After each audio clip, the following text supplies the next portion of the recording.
Hello there, and thanks so much for joining us. I'm Carol Jenkins, and this is Black America.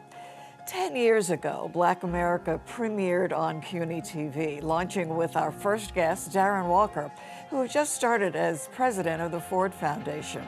Since then, we've produced almost 300 episodes and 2 documentaries, amplifying stories rooted in hope and resilience and joy, and even uncertainty.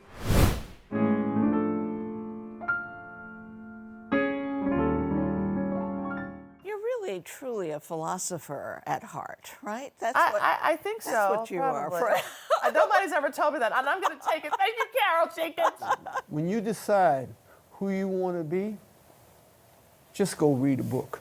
I want my daughters to see the shackles that bound slaves on their voyage across the ocean and the shards of glass that flew from the 16th Street Baptist Church, and understand that injustice and evil exists in the world. But I also want them to hear Louis Armstrong's horn and learn about the Negro League and read the poems of Phyllis Whitley. And I want them to appreciate this museum not just as a record of tragedy, but as a celebration of life. In the despair of the night, protesters once more took to the streets, as they had for Trayvon Martin, for Mike Brown, for Sandra Bland, Alton Sterling, for Eric Garner, for Laquan McDonald, shot 16 times in the back in Chicago, and for Tamir Rice, a 12-year-old holding a toy gun in a playground in Cleveland. Far, far too many to name. This journey has been nothing short of extraordinary, and one of my favorite moments in doing this entire 10 years was when we interviewed the former mayor of New York City, David Dinkins, and Roscoe C. Brown, Dr. Brown, who hosted the preceding show to Black America. It was African American Legends, some wonderful shows. I'd covered David Dinkins as a reporter when he was our first Black mayor. So talking with those 2 gentlemen together who were friends was certainly a highlight of the 10 years of Black America.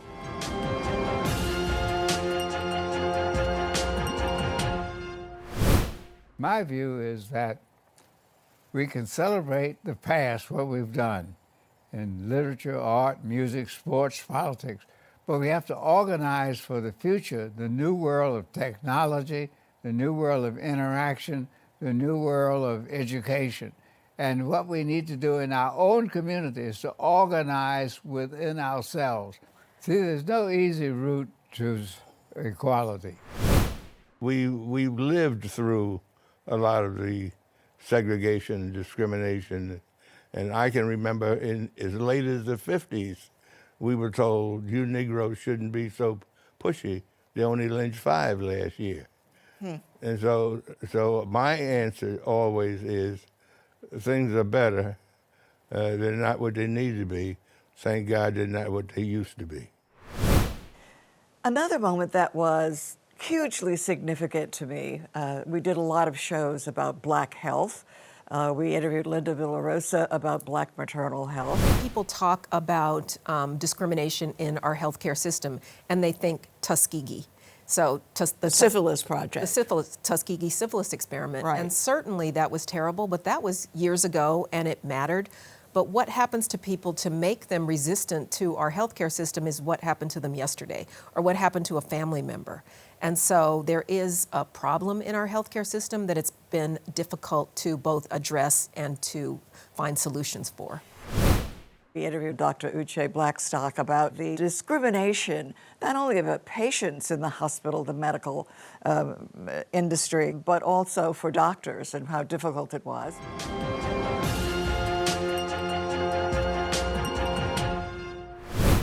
Here I was at NYU School of Medicine in the middle of the most diverse city, one of the most diverse cities in the country, and I was always either the only or one of 2 Black faculty in my department. Always, still. Yes, still. And, you know, I did not have mentorship, sponsorship. I kind of had to figure out the journey on my own. And I was very productive. I developed an ultrasound curriculum, the first ever for the medical school. I founded our department's ultrasound fellowship. And I was handpicked for a DEI role in the medical school. And I soon came to find out that that was just a figurehead position. They actually didn't want me to do anything.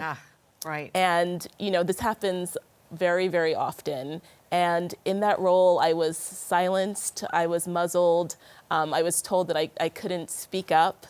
And I kind of, it was very demoralizing.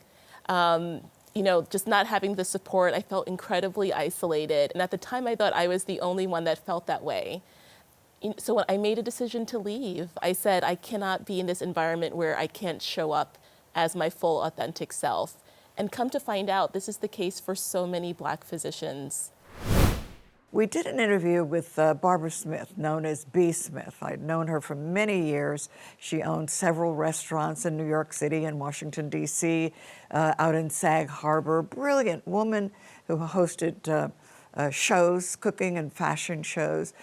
We did what was one of the last interviews that she was able to do. You know, she had been diagnosed with Alzheimer's, and she and her husband, Dan Gaspy, came on our show to talk about what the end of cognition was, you know, what she was feeling.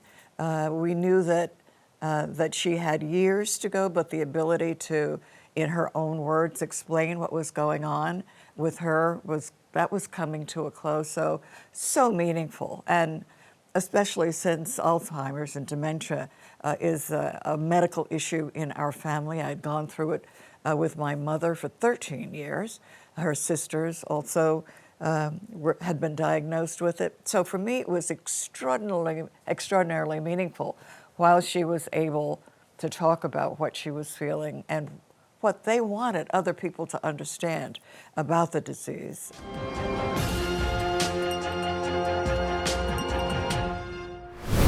Don't fear Alzheimer's, hate it. The same way you hate terrorism or you hate injustice, because if you hate it, you fight it. Mm-hmm. And we're still fighters, and we are going to be fighters. And you certainly are. You are doing such an amazing, amazing job. In 2016, the team and I headed to Birmingham, Alabama, home for me, Birmingham and Montgomery, where, you know, all of my cousins still live. My mother was one of 15 children raised on a farm in Lowndes County, Alabama. We went there to celebrate the opening of the Civil Rights Monument that President Obama had designated, and to see my family members, A.G. Gaston, his wife Minnie Gaston, with my mother's sister. Their part with the A.G. Gaston Motel, if you'll remember, was headquarters for Martin Luther King. And so there will be a sea of people listening about the day's plans for the marches and what were the plans. So he would be here with Reverend Abernathy and a multitude of ministers to talk about it. In room 30, that was his regular room. He would come and stay there every time he was there, and there were many prayers, tears, even sometimes fights and shuffles as they were strategizing what to do outside of these walls.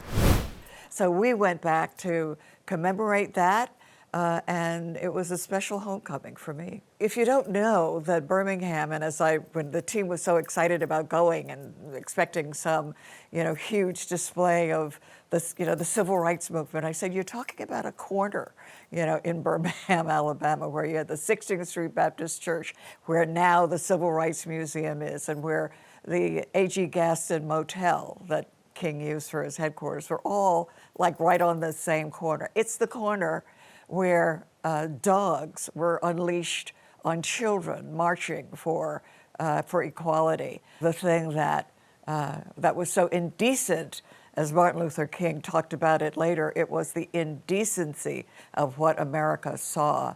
You know, dogs, fire hoses knocking people off their feet, the brutality of it. And it was what led to major changes in civil rights laws and equality in this country. So I am so glad that these programs will exist into eternity, or could at any rate, because our children need to see them. They need to know. I mean, we've only done with a decade of 10 years of what happened in Black America. You know, the high point of having a Black president, the low points of the backlash to, you know, to all of that. All of the talented people, the inventions, the gifted people that, you know, that we were able to talk with here, Misty Copeland and Spike Lee and Nikki Giovanni, Faith Ringgold, the magnificent artists, you know, so many people who told us their story in America and how they were able to succeed so beautifully.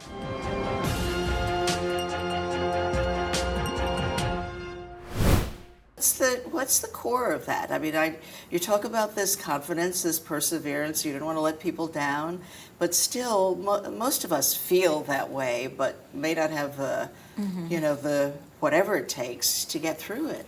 I think a lot of it is being African American and having the struggles and the experiences that I've had, and seeing all of the people that, seeing me on the stage, how it's affected them.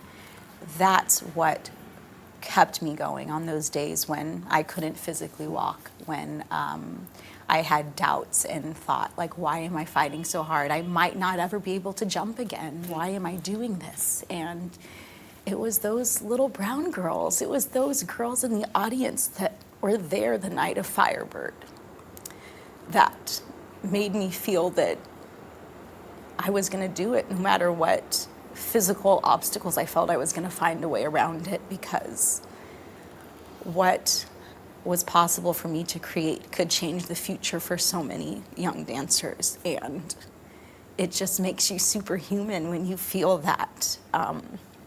The weight of that. When you feel that, but I didn't feel it as weight. It felt like this amazing support and energy from, you know, all of these people that were there to support me and that were watching me because I was creating a path for them.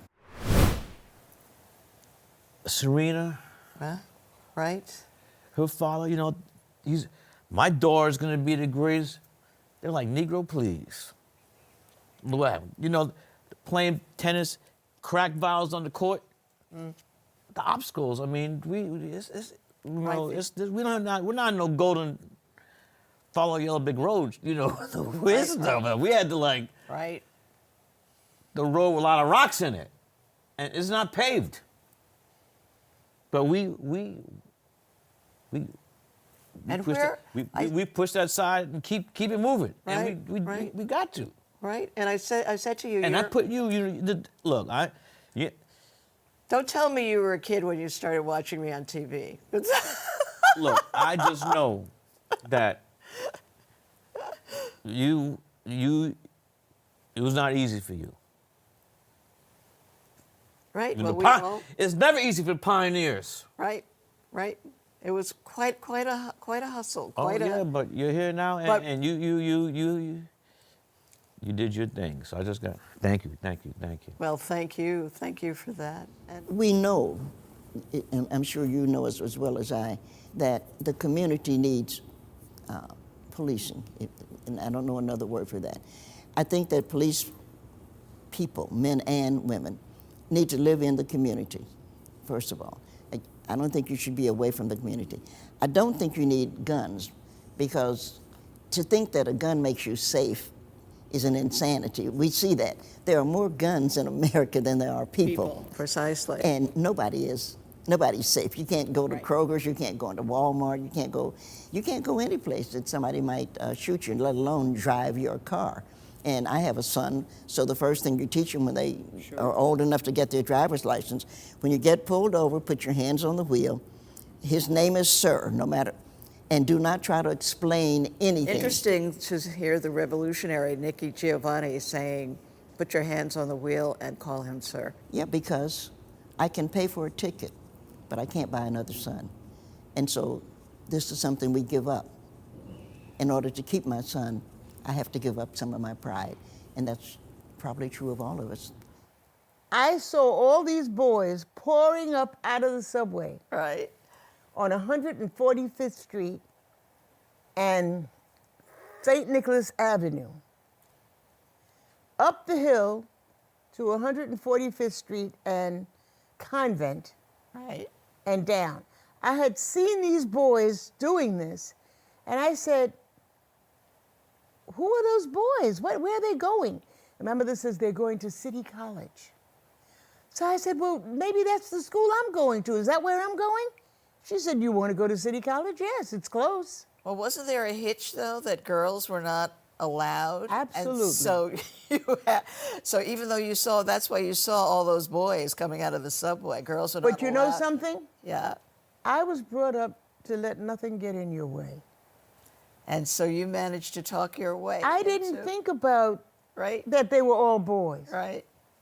Not only were they all boys, they were all white boys. Exactly. So you are now a deal with that. black girl that talked your way into City College. You did it by studying education, art education. That's right. I did it by... And then got your master's and all of that. The story about what critical race theory is has become something that has... people think that it's damaging, it's destructive, it's talking about race in ways that it's not. It's actually simply saying, if you're going to look at our history, if you're going to look at what's happened in this country, you need to have race perspectives that are in play. You need to understand how race is intertwined with American history. You need to understand and look at that history critically so that you understand what actually happened to various communities, how this country is actually built on genocide and then built on the backs of enslaved people. That's what critical race theory is trying to get you to understand. The full story of what this country has been about in terms of its history. Theaters in 1934 in New York City were still segregated. Sure, right? sure. If you went downtown to Midtown in any of those theaters, you would have black artists on stage, but they weren't allowed in the house. Apollo was one of the only theaters where you could have black artists on stage and also in the house, so that was our theater. If you look at the covers of most of my books, when I first got into the industry, which is like 2004, black characters were either shaded or they were turned around, and we've come a very long way. There's a lot of beautiful covers now, but all the boys on my covers are confident, cocky, strong, head held high. You know, that's important to me. So that kind of falls into the definition of being super black. You know, just telling our story without fear. Another favorite show was an episode we did with 3 political analysts that I am so proud of: Christina Greer, Basil Smikle, and Errol Lewis, who are every single day doing national analysis about what's happening in our country. And to have those 3 people, it is so critical, you know, to have people who understand and who live Black America, to be able to explain what it means to our community. Analyzing the day's breaking news for us is so important. So having them on an episode was just fantastic. We took a great shot afterwards.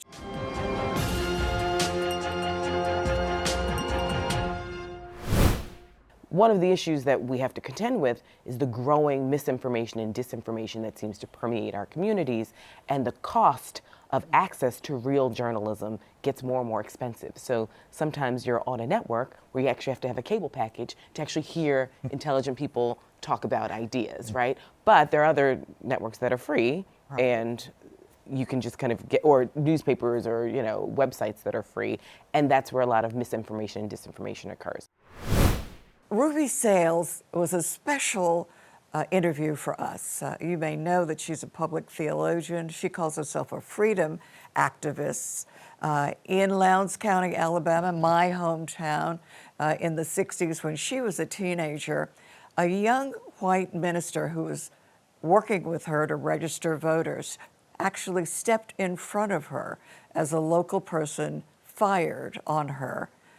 He died. She lived to tell the story.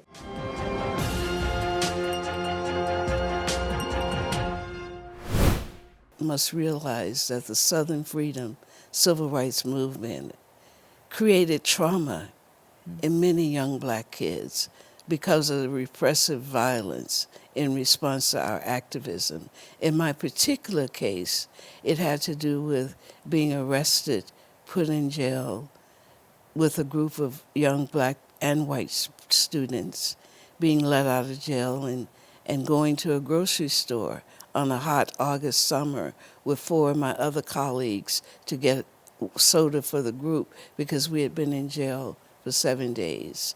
And when we got to the store, we were greeted by Tom Coleman, who was waving a shotgun at us. He was really waving it at me because I was in the front. I was always in the front. And so when I got to the door, he waved his shotgun and threatened to blow my brains out. And my fellow colleague, Jonathan Daniels, who's a 26-year-old white seminarian from Cambridge, Massachusetts, the Episcopal Divinity School, jerked me back, and I fell. And Tom Coleman shot and killed Jonathan.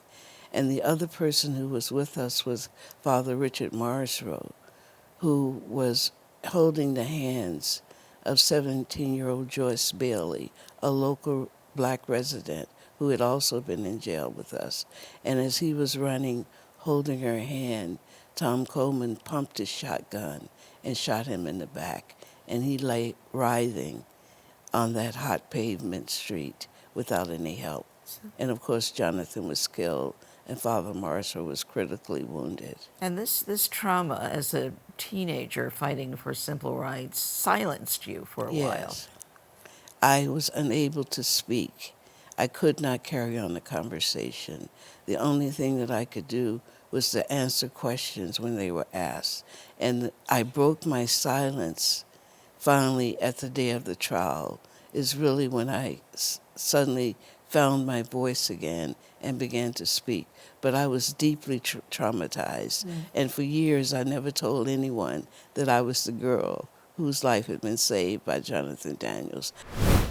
So to have the desire, the need for democracy has not vanished. It has not slowed down. It is not erased. And we need to take comfort in that. So in the early days of the shows, at least, at the end of every interview, I would ask each guest to tell us what they believe the strength, the power of Black America lies in. How would you finish, Pat? The strength and power of Black America lies in the souls and the spirits of little Black girls and boys. The power of Black America, I think, rests almost entirely in its ability to survive all that it has, all that we have, and to still be able to laugh and dance and ache and fracture and reform and become something completely different and amazing and beautiful. It lies in our ability to talk to each other and communicate with each other and stay together. It lies in the ability for us to begin to try to act as one. In its capacity to speak universal truth to power. We often think of Black people speaking for Black people, but Black people have in this country often spoken truly for the significance and meaning of democracy because they felt the absence of it more than any other population. African Americans are here to keep the United States moving forward towards the promise that those founding fathers laid down and weren't honoring in their own lives. Where would we be without African American music? Visual art now has a big platform in Washington, D.C., so certainly our culture, our cooking, you name it, our style, it's our passport to the world and the world's passport to us. Power of Black America lies in organizing. We need to analyze for sure, we need to act for sure, but there's something about organized movements that lead to the kind of change we want. Now, our great producer-director, Audra West, has said, well, Carol, if you had to answer your own sentence, your own question, what would you say? And I would say the power lies in, my friends, perseverance, period. End of story. Keep it up. Being on this journey with us, 10 years, and to many more ahead, in a time of deep uncertainty, when our history is being challenged and erased, and when we continue to be, you could say, murdered and mistreated simply because we are Black. We must keep telling our stories and speaking our truth to power. Silence is not an option. That's it for us at this time. Thanks for joining us. I'm Carol Jenkins. The program is Black America, and we will see you the next time.